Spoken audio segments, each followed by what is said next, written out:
What's up everyone? My name is Alex Miller and today I'm going to be talking to you about how to stop living paycheck to paycheck. Now a lot of people have a job, a lot of people use that job to make money to sustain themselves, oftentimes making more money than they actually necessarily need, and then don't know what to do with that extra money once they have it. Or possibly you're just scraping by and you just need a little bit of advice on how to improve your financial situation. Regardless, this lesson will help you now and then even further into your future if you keep living by the examples that I could give. So without further ado, let's get to it. Okay, so the first thing that we want to figure out is what exactly is living paycheck to paycheck?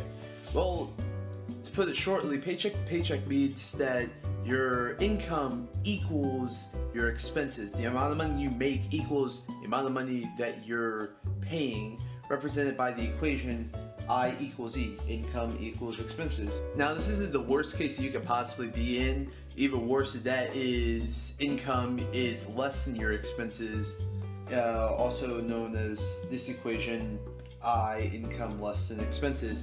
And I think that's pretty self-explanatory. That means that you're making money but you're not making enough money to sustain yourself at that point, and that means that you're just going more and more into debt as more time passes. Now the ultimate goal that I want you guys to get to by the end of this video is to get to the point where your income is more than your expenses.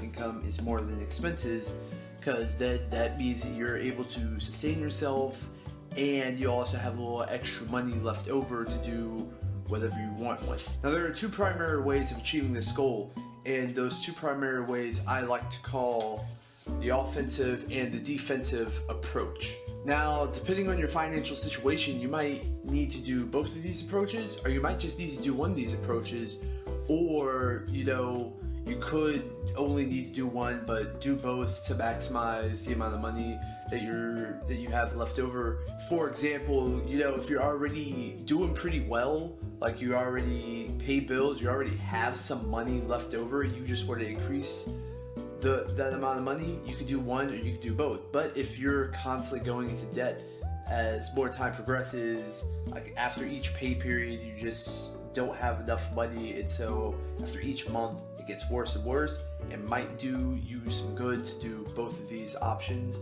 And I'll go more into depth onto how to execute these options. Alright, so option one, the offensive approach. Now the offensive approach is simple. It is, if you're already working, say you're working 40 hours a week, that's basically just getting a second job or doing odd jobs on the side, starting a side hustle basically to something that will help you make more money. Now the offensive approach is going to require a lot of hard work. It's going to require you to be tenacious, going to require you to basically be like, look, I know I'm not making enough money, so now I'm going to have to put in like double the work or sometimes even triple the work to make sure that I can be financially stable. And you have to have that tenacity, that drive to be able to get there and do that offensive approach. Now the second method is the defensive approach. It's basically you have these expenses, these unnecessary expenses, just cutting them out. When you go to that grocery store and you see that big old bag of cookies, you're like, man, those cookies look really good. Unnecessary, cut it out. You got a streaming service, you got 3 streaming services, but you only really use Netflix, you'll use Hulu or Crunchyroll, whatever your preferred streaming service is. You only need one of them, or you'll even need any of them because you'll even use it that often, just every once in a while. Cut it out. Any other unnecessary luxury expenses, cut it out. You don't need it. That's the defensive approach. You'd be surprised how much money you can save by just using the defensive approach. A lot of times people don't even need to do an offensive approach. They're simply spending too much money where they don't need it, and that's where all of their extra money is going. Now let's say that you've done one or you've done both of these approaches and you have successfully improved your financial situation. Congratulations. Now you have all this money that's sitting around. Now I don't know about you, but whenever I see money just sitting around, my natural instinct is to just go out and spend it. But unfortunately, then you'd be undoing all your hard work. So I just want to go over a couple things before you go out and do whatever with your money you want to do. Now this diagram is what I call the 70-20-10 rule diagram, chart, whatever you want to call it. Now basically what this means, and this is how I was taught it, a lot of people teach differently. This is just my teachings. So, if you were already taught this, they told you differently, there's a million ways to skin a cat, I'm just showing you how I do it. Basically starting off with the 70%. That basically means you don't want 70%, or you don't want higher than 70% of your income going to your expenses. Now, there is a difference between expenses and debt. I'll get to that. The expenses is basically like your rent, your gas bill, your electric bill, your water bill. Does not include your car payment. Again, that falls in debt. I'll get to that. But no more than 70% going into expenses. The second thing, 20%. No more than 20% of your money should be going towards your debt. What I mean by debt is I mean credit cards. I mean a house payment. I mean a car payment. No more than 20%. Anything that you have to finance, anything that you had to borrow money from somebody and you owe them that money, no more than 20%, because then you start to get close to the threshold to where it will start to affect your credit. You don't want to affect your credit adversely, especially if you plan on buying a house later on down the road, because then they'll show the banks that you may not be the best risk when it comes to credit. So that's why 20%, no more than 20% of your money should be going towards debt. And the final thing, 10% for savings. I'm not saying no more than 10% for savings. I'm saying no less than 10% savings. And basically what I mean by savings is any money left over, any money whatsoever. All your money left over is your savings. So if only 30% of your money is going towards expenses, like 10% of your money is going toward debt, that means your savings is 60%. No less than 10% of your money should be going to savings. At that point, you're not making the most out of your money you possibly can be. But anyways, back to the fact that you've now saved so much money off of using both the offensive or defensive, or just one of those two approaches.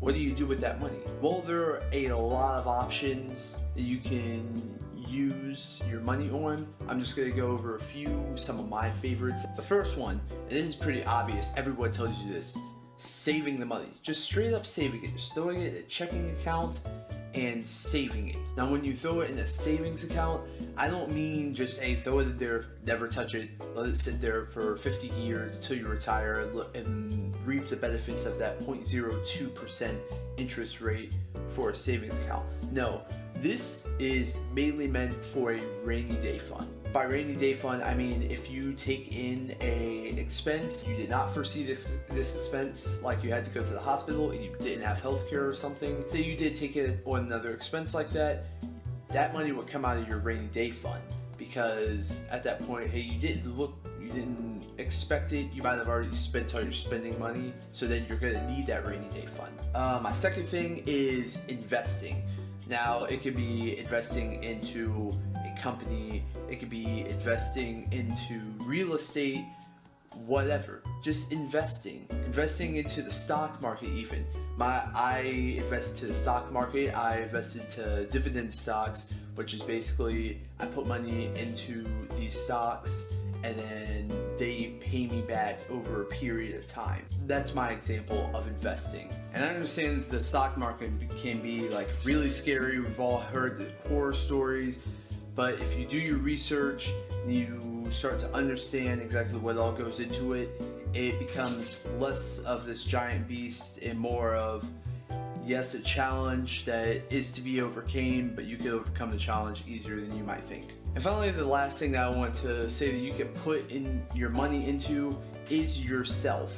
What I mean by that is I don't mean going out buying all this nice clothes and stuff that you really don't need to give off the impression that you're rich. That's only something that poor people do. Rich people don't act like they're rich. I mean, you can go out, start a new business, what have you. Like, you can put your money into something like a vending machine and that'll make yourself money over time.